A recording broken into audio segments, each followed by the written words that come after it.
Ini hantaran media sosial pertama Facundo Garcis mengenai Malaysia. Emmanuel Marcucci kongsi momen kali pertama sarung jersey Harimau Malaya di media sosial.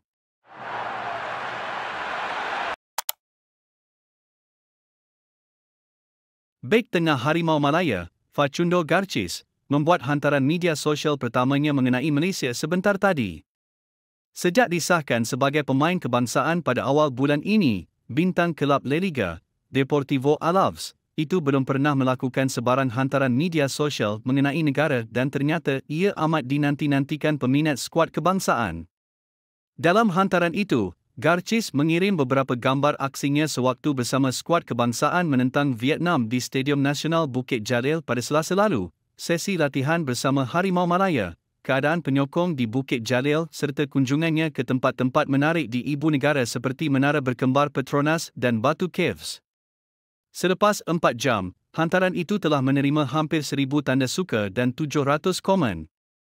Garcis juga mengirimkan 2 gambarnya dengan seragam Harimau Malaya dalam Instagram Story.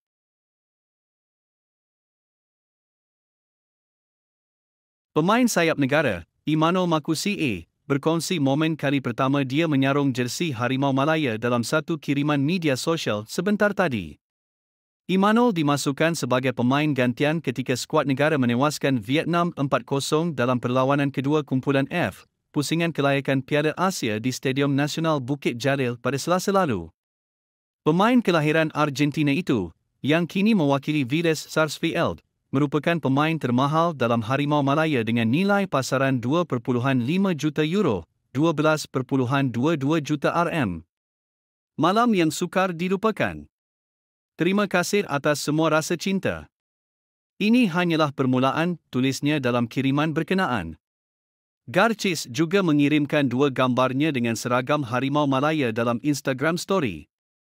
Kelibatnya pastu dirindui peminat Harimau Malaya selepas mencuri hati dengan aksi cemerlangnya dalam pusingan kelayakan Piala Asia menentang Vietnam. Rodrigo Holgado mungkin tidak lahir di Malaysia tetapi tiada siapa boleh menyangkal dia sememangnya berjiwa Malaysia, lebih-lebih lagi atas segala pengorbanannya buat Harimau Malaya. Bayangkan, pemain berdarah Malaysia-Argentina itu terpaksa melalui penerbangan lebih 30 jam dari Colombia ke Malaysia semata-mata untuk mewakili skuad negara dalam aksi pusingan kelayakan Piala Asia menentang Vietnam di Stadium Nasional Bukit Jalil pada Selasa lalu. Biarpun umum mengetahui dia tidak memiliki waktu rehat yang mencukupi, Holgado tetap menggalas tanggungjawab sebagai kesebelasan pemula dalam perlawanan itu, bahkan kepalanya turut bocor berlaga dengan pemain Vietnam sebelum dia menjaringkan gol pada minit ke-59. Dia menerima beberapa jahitan di kepalanya selepas perlawanan itu dan tidak sampai 24 jam, dia terpaksa melewati 30 jam penerbangan lagi untuk kembali berkhidmat bersama kelabnya di Colombia, Amerika de Chile. Kuala Lumpur City dilaporkan sudah menyambar hikmat penyerang skuad kebangsaan Timor Leste, Joao Pedro, bagi menghadapi saingan Liga Super musim 2025-26.